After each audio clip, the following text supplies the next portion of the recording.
M4 TV news ప్రేక్షకులకు, అధికారులకు, అనాధికారులకు, ప్రజాప్రతినిధులకు రిపబ్లిక్ డే శుభాకాంక్షలు. వార్తలు, ప్రకటనల కోసం సంప్రదించవలసిన సెల్ నంబర్లు 9666665026, 9014163335. M4 TV news CEO Suryavanshi Madhavarao Patel. Sharadadevi ఆశీస్సులతో విద్యార్థులు ఏకాగ్రత, పట్టుదలతో విద్యను అభ్యసించి ఉత్తమ ఫలితాలు సాధించాలి. ఎమ్మెల్యే రామారావు పటేల్. నిర్మల్ జిల్లా కుబీర్ మండల కేంద్రంలో ప్రభుత్వ జిల్లా పరిషత్ హైస్కూల్లో నిర్మించిన చదువుల తల్లి శ్రీ సరస్వతీదేవి అమ్మవారి విగ్రహాన్ని స్థానిక శాసనసభ్యులు రామారావు పటేల్ ఆవిష్కరించారు. ఈ సందర్భంగా ఆయన మాట్లాడుతూ విద్యార్థులు జ్ఞాన ప్రదాయిని శారదాదేవి అమ్మవారి ఆశీస్సులతో ఏకాగ్రత, పట్టుదలతో విద్యను అభ్యసించి ఉత్తమ ఫలితాలు పొందాలని ఆకాంక్షించారు. పట్టుదలతో చదివి ఉన్నత శిఖరాలను అధిరోహించి తల్లిదండ్రుల పేరును నిలబెట్టాలని సూచించారు. విద్యను అభ్యసించిన గురువులను గౌరవించాలని కోరారు. విగ్రహ ఆవిష్కరణ కార్యక్రమంలో పాఠశాల ప్రధానోపాధ్యాయులు, ఉపాధ్యాయులు, ప్రజాప్రతినిధులు, బీజేపీ నేతలు, కార్యకర్తలు, విద్యార్థినులు, పలువురు ప్రముఖులు పాల్గొన్నారు. जय देव जय देव जय मंगलमूर्ति ओ श्री मंगलमूर्ति दर्शनाधिमान स्मरणमात्रमान कामान पुरते जय देव रत्न गचिताहारातु जगौरी कमला चंदनाची ओटी कुंकुम केशरा हीरे जडिता मुकुट शोभतो वेरा वृंजनती न पूरे चरणे घागरियामाला సమయం నాయకులు, అధికారులు. సరస్వతి మాతా కీ జై, సరస్వతి మాతా కీ జై. అద్భుతమైన కరుణ కటాక్షాలను, మన భక్తి పారవశ్యం, విద్యాబుద్ధులను ప్రసాదించే ఆ నయనాలు, అద్భుతమైనటువంటి నయనాంతరకరమైనటువంటి అమ్మవారి నయనాలకు ఇప్పుడే సార్ మనకు ఆ కట్లు విప్పి మనకు ఆ దర్శన భాగ్యాన్ని కల్పిస్తున్నటువంటి మహత్తరమైనటువంటి దృశ్యాన్ని మనం కనులారా వీక్షించబోతున్నాం. అయిన తర్వాత కుబేర్ మండల్లో వచ్చిన తర్వాత సభ్యుల తల్లి సరస్వతి అమ్మ దర్శనం, ఆ స్టాచ్యూ ఇనాగ్రేషన్ నా అదృష్టం భవిష్యత్తు మీకు అందరికీ తెలియజేస్తుంది. ఏదైతే 2023 బ్యాచ్ ఉంది, ఎస్ఎస్సి బ్యాచ్, ఆ స్టూడెంట్స్ నిధులతో మన స్టాచ్యూ ఏర్పాటు చేయడం జరిగింది. దానికి అలంకరించిన శ్యామ్ గారు కూడా, ఆ స్టూడెంట్స్ కూడా నా తరఫున ప్రత్యేక ధన్యవాదాలు తెలియజేస్తున్నాను. ఎందుకంటే మన 2023 బ్యాచ్కు చదువు నేర్పించిన ఉపాధ్యాయ బృందాలు, అమ్మ నాయన ఏదైతే వాళ్ళకు సంస్కారం నేర్పిందో, ఎట్లా ఉండాలి, మన హిందూ సంస్కృతి ఎట్లా ఉండాలని చెప్పడంతో ఈరోజు మన మనస్ఫూర్తిగా నిస్వార్థంగా ఈ స్టాచ్యూ నిర్మాణమైంది. మన ఇక్కడ ఉన్న స్టూడెంట్స్ ఇప్పుడు దాదాపు కొన్ని జడ్పీహెచ్ఎస్లో చూస్తున్నాను, అందరికన్నా హైయెస్ట్ స్ట్రెంత్ అంటే మన బైసాలో ఉంది, గర్ల్స్ హై స్కూల్లో ఉంది, ఇక్కడ జడ్పీహెచ్ఎస్ కుటీర్లో ఉంది. చాలా గౌరవపడుతున్నాను.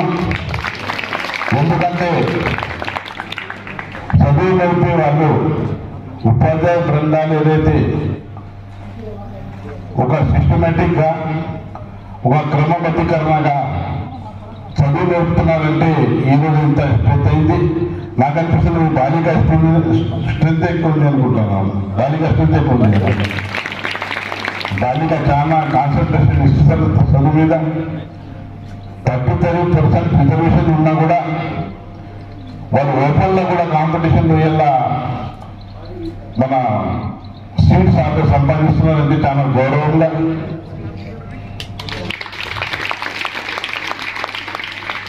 నేను చాలా గర్వపడుతున్నానంటే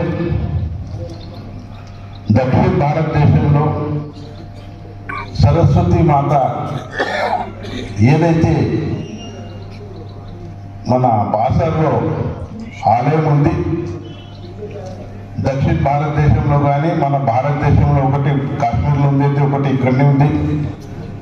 ఆ భాగంలో ఆ ఏరియాలో చదువు నేర్చిన పిల్లగాలు కానీ చదువు నేర్చడానికి చాలా మనం బ్యాక్వర్డ్ ఉన్నాం. వేరే నియోజకవర్గం చూస్తే మనం ఎడ్యుకేషన్లో చాలా బ్యాక్వర్డ్ ఉన్నాం.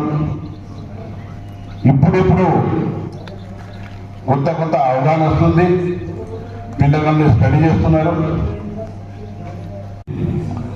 మన మైసాపట్నంలో దాదాపు 7-8 ఇయర్స్ నుంచి కంటిన్యూ కోచింగ్ ఉంటుంది. మొన్న ఒక 2-3 ఇయర్స్ కరోనాలో బంద్ ఉంటే అట్లా మన వేకెన్సీ డిఎస్సి పోస్టులు కూడా పడలేదు. మరలా మొన్న నేను 22 రోజు ఏదైతే మన భారతదేశంలో రాముడికి ప్రాణ ప్రతిష్ఠ అయింది, ఆ రోజే నేను స్టడీ సర్కిల్ బడుగు బలహీన పిల్లగాళ్ళ కోసం ఓపెన్ చేశాను. ఆ రోజు ఏదైతే ఇప్పుడు ఎక్స్ స్టూడెంట్స్ 2002-03 బ్యాచ్ 10th వాళ్ళు వచ్చి స్టాచ్యూ ఏర్పాటు చేసిండ్రు. 22 జనవరి రోజు ఉద్యోగం సంపాదించిన స్టూడెంట్స్ మా స్టడీ సర్కిల్లో, అంటే అంశాపాట సర్కిల్, ఈ స్టడీ సర్కిల్లో ఉద్యోగం సాధించిన పిల్లగాళ్ళు వచ్చి దాదాపు 45 కానిస్టేబుల్ వేస్తాయి, 47 పంచాయత్ సెక్రటరీలు, 23 మిలిటరీలో జాయిన్ అయ్యారు. టెట్ పరీక్ష రాయడానికి 125 పిల్లగాళ్ళు మా కోచింగ్లో తీసుకున్న తర్వాత 100 పిల్లగాళ్ళు అప్లైడ్ అయిన టెట్ కోసం. అందుకు నేను వాస్తవంగా కన్నీరు మీద అయ్యాను. ఎందుకంటే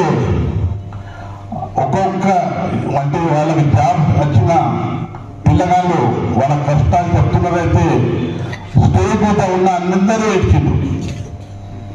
వాళ్ళు మేము చదువు వేసేటప్పుడు బస్సులు వస్తుంటుంది, మన దగ్గర 4, 5, 6, 7 కిలోమీటర్ల రోడ్డు నడుచుకుంటూ వస్తుంటుంది. స్టడీ సర్కిల్లో స్టడీ చేశాము, మీరు స్టడీ మెటీరియల్ మన సప్లై చేశారు, మేము ఇక్కడనే చదివినాం, ఇక్కడనే పడుకున్నాం అని చెప్పడంతో అందరికీ వాస్తవంగా మన ముదూరు ప్రాంతంలో నిజామాబాద్, హైదరాబాద్ పోవాలంటే చాలా కష్టం, డబ్బులు ఎక్కువ కావాలా, వాళ్ళు ఇంటికంటే ఉంటారు అని కోచింగ్ స్టార్ట్ చేసిన తర్వాత నేను ఒక సాటిస్ఫైడ్ తృప్తిపడ్డాను. నా స్టడీ సర్కిల్లో ఒక 100 పైన మన పిల్లగాళ్ళు జాబ్ సాధించినట్టు చాలా గర్వపడ్డాము. అదేవిధంగా ఇప్పుడు కూడా స్టడీ సర్కిల్ ఓపెన్ చేశాను. చదువుల తల్లి సరస్వతి మాత నా బాసర్లో ఏదైతే ఆలయం ఉందో ఆ ఆలయానికి గత మాజీ ముఖ్యమంత్రి చంద్రబాబు నాయుడు తెలుగుదేశం కాలంలో కొంత చాలానే డెవలప్మెంట్ అయింది. దాని తర్వాత దాదాపు 25 ఇయర్స్ నుంచి అక్కడ ఎటువంటి డెవలప్మెంట్ లేదు. గత ప్రభుత్వం 45 కోట్లు శాంక్షన్ చేసిన తర్వాత దాని మీద ఎటువంటి చర్య తీసుకోకుండా ఆ డబ్బులు అట్లనే ఫైనాన్స్లో ఉండే. మేము శాసనసభ్యులు అయిన తర్వాత మొట్టమొదటిసారి మన ఎండోమెంట్ మినిస్టర్ కొండ సురేఖ మేడంతో మాట్లాడి ఆ ఫైనాన్స్ డిపార్ట్మెంట్లో 45 కోట్లు ఏదైతే ఉన్నాయి మాకు రిలీజ్ చేయాలని చెప్పడం జరిగింది. ఆమె త్వరలోనే రిలీజ్ చేశారు. 42 కోట్లు రిలీజ్ చేసిన తర్వాత